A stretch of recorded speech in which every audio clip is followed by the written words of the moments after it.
faktor utamanya adalah memang ada cost of goods sold atau COGS dan juga perubahan beban-beban pos operasional yang ada gitu ya. Bisa disampaikan mengenai strategi-strategi yang ada pendorong kinerja di awal tahun ini yang luar biasa baik, silakan. Oke, betul. Memang kita naik 64,2% menjadi 6 juta USD dan kita mempunyai 2 blok, Jabung dan Cepu. Untuk Jabung kita average selling price-nya kita emang lebih tinggi daripada tahun lalu. Dan juga kita ada beberapa efisiensi dan ada beberapa overlifting dan tax yang dulunya besar, kita sekarang lebih kecil. Sehingga untuk Jabung dia gross profit-nya lebih tinggi. Dan kalau kita lihat ke Cepu, Cepu itu kita berhasil meningkatkan produksi juga menjadi 153.000 barrel oil per day. Beberapa yang dilakukan inisiatifnya tentu kita akan memaintain produksinya karena untuk melawan natural decline yang terus ada. Karena sifatnya oil and gas itu adalah natural decline.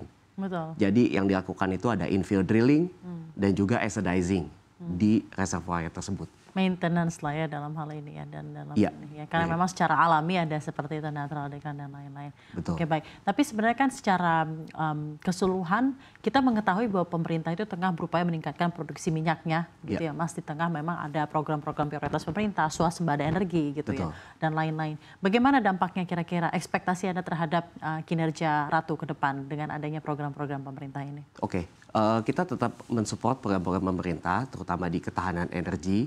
Jadi kita selalu aktif berusaha fokus dengan Cepu dan Jabung ini dengan memberikan masukan-masukan seperti efisiensi, cost efisiensi di pengelolaan lapangan dan juga beberapa inisiatif-inisiatif untuk mempertahankan dan meningkatkan produksi di kedua lapangan tersebut. Selain itu, untuk meningkatkan kinerja perseroan, kita juga mempunyai beberapa inisiatif. Utamanya adalah kita harus mengakuisisi aset migas di domestik ini, tapi yang berproduksi. Mengakuisisi aset migas, bisakah dielaborasikan mengenai hal itu, Mas? Oke, kita mempunyai inisiatif untuk mengakuisisi ekspansi, terutama di perseroan ini dengan mengakuisisi yang sudah berproduksi dengan non-participating interest atau non-operator tapi mempunyai participating interest di blok tersebut. Karena kita untuk 1-3 tahun ini mungkin akan fokus investasi seperti itu, tapi mungkin setelah 3 tahun kita akan menjadi operator. Jadi kita ingin belajar terlebih dahulu 1-3 tahun ini untuk investasi yang cash to cash cycle-nya itu cepat. Sehingga kita juga mempunyai sustainability bisnis yang lebih baik dan juga bisa terutama untuk kepentingan shareholders. Dan investasi ini akan dilakukan dalam waktu dekat atau dalam framework 2025 ini, Mas, atau seperti apa? Dan mungkin apakah ada blok-blok tertentu yang prospektif dan juga beberapa daerah atau geografis yang memang sudah berada dalam roadmap tersendiri dari Ratu? Iya, kita ingin targetkan untuk bisa akuisisi ini di tahun ini. Target kita. Namun tentu saja untuk bidding aset migas ini kita tidak sendiri. Sehingga ada beberapa bidder lain juga. Kita targetkan bisa menang atau bisa mengakuisisi tahun ini, tapi minimal bisa terjadi di tahun 2026. Paling lambat. Dan untuk geografisnya kita fokus di domestik di Indonesia, tapi kita tidak tertutup apabila di Jawa, Sumatera, Kalimantan, atau Papua. Investment guideline kita itu ingin menginvestasikan di blok yang again sudah berproduksi. Jadi itu ya memang ya notisnya adalah yang penting sudah berproduksi gitu ya. Baik. Dan time frame-nya di kisaran 2025-2026 ini? Akhir 2025 atau paling lambat di 2026. Baik, menarik sekali. Mas, mungkin mengenai investasi dan arah bisnis dari Ratu gitu ya. Sejauh mana juga kita ingin tahu lebih banyak, sejauh mana Ratu tertarik untuk masuk sektor energi baru dan terbarukan di satu sisi?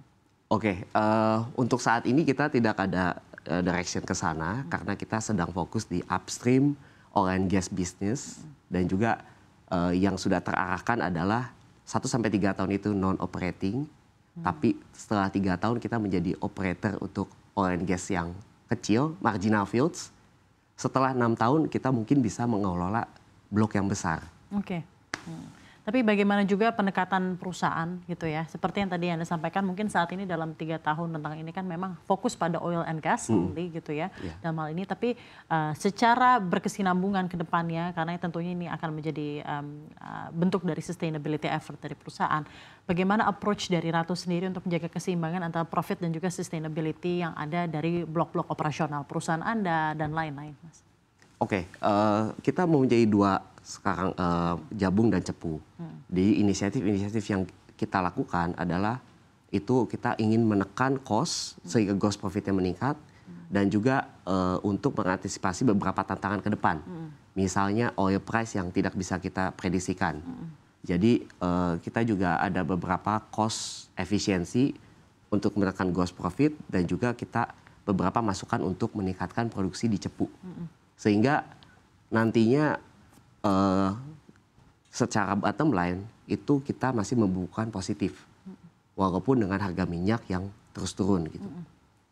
Jadi tetap dalam formulasi seperti itu ya. Iya. Tapi secara keseluruhan mungkin dari segi finansial yang ada gitu ya dan juga mungkin gejolak-gejolak dinamika yang ada di luar gitu ya, domestik maupun global tentang makroekonomi gitu ya, currency rupiah, terus juga ada fluktuasi kemarin resiprokal tarif dan lain-lain.